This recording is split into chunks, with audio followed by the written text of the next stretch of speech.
Christ. Glory forever. This first Sunday of the Great Fast is the triumph of Orthodoxy. This is the week that all the Orthodox get together and we proclaim our unity, we proclaim the purity of our doctrine, and then we go back to our ghettos for the other 51 weeks of the year. But anyway, this is the one year we celebrate our Orthodox faith.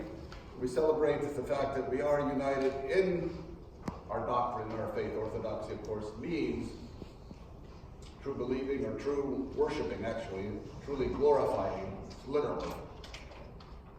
But since our church teaches, actually any church teaches, that you pray as you believe, your prayer reflects your doctrine. If you want to know what we believe, just read our prayers. Our prayers reflect what we believe, what you believe.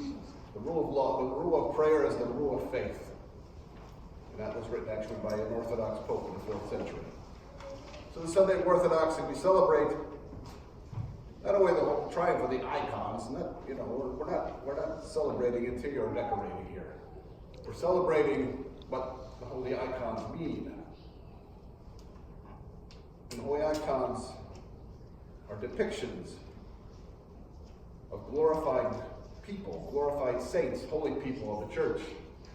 And that's what we aspire to. Depictions are wonderful, and they adorn our church. And of course, once we decided we were going to keep them, we put them in specific places. We would just throw them anywhere. The icon screen is very specific about where you're going to put the Mother of God, and our Lord is there, and we all that. We have that. It's all very well laid out.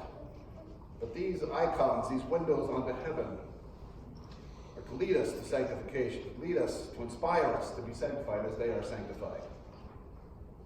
That's why not everything is, just because something is on a piece of wood doesn't necessarily make it an icon. It's not inspiring, it's not a glorified person, it's not really a true icon. It's a corruption of what an icon should be. For an icon, as it says in the gospel account today, we will ascend and descend upon the Son of Man. Our Lord came down that he might lift us up into the heavens again. And he got that image from Jacob. The holy prophet Jacob had an image of holy ones ascending and descending on the cross into the heavens, into the paradise with our Lord God and Savior Jesus Christ. So we celebrate that this week. And we have Nathaniel who's sitting there and said, what good can come from Nazareth? And that could be said of anything. I've used this before, but what good can come from Lakewood, Ohio? What good can come from anywhere? What good could come from White Oak, which is where I grew up in Cincinnati? Nothing. It's only the grace of God that enables us to do anything good. It's only the grace of God that leads us to do what we are to do here on this earth, and to witness to the faith that we have received. We are surrounded, as it says in the Epistle to the Hebrews, by a cloud of witnesses. Now, we have to remember that witnesses is from the Greek word, same Greek word as martyrs. You could use martyrs in its place. It's the same Greek word, martyrisi. We are surrounded by a cloud of martyrs, by a cloud of witnesses. The martyrs were those who witnessed to the faith. We also have the privilege as Orthodox Christians to witness to the faith, to witness to that which was revealed to us and given to us, and that we hand on. That's our greatest treasure, it's our greatest gift, it's our greatest vocation. Embracing the faith that we received and passing it on to future generations. It's not something we bury in the ground and keep and pull it out when the Lord comes to judge us. Rather, we have to make it fruitful. We have to make it bear fruit. We have to be a witness to our Orthodox faith. And most people are, the biggest problem with church division and doctrine is we don't really know each other.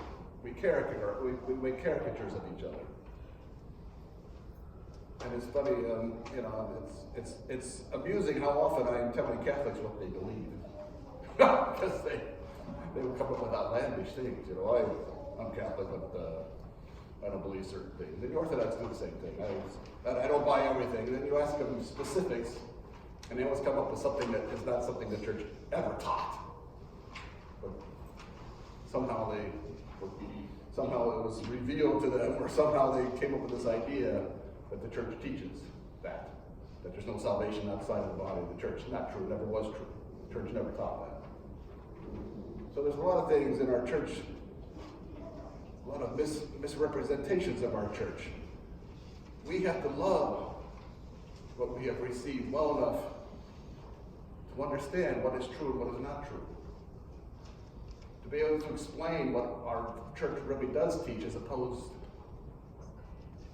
to things that people accuse us of believing.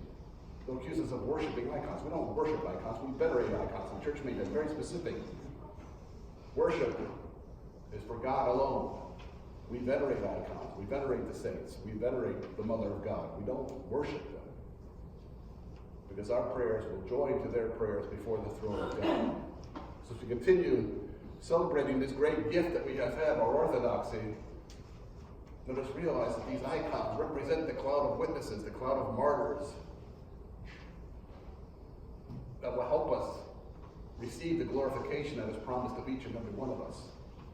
We were born on this earth in order to achieve eternal glory. Let us indeed begin those first steps. Let us indeed use this season of the great fast to accomplish that goal, to accomplish that gift, to accomplish the vocation that God created us for. Glory to Jesus Christ. Glory forever.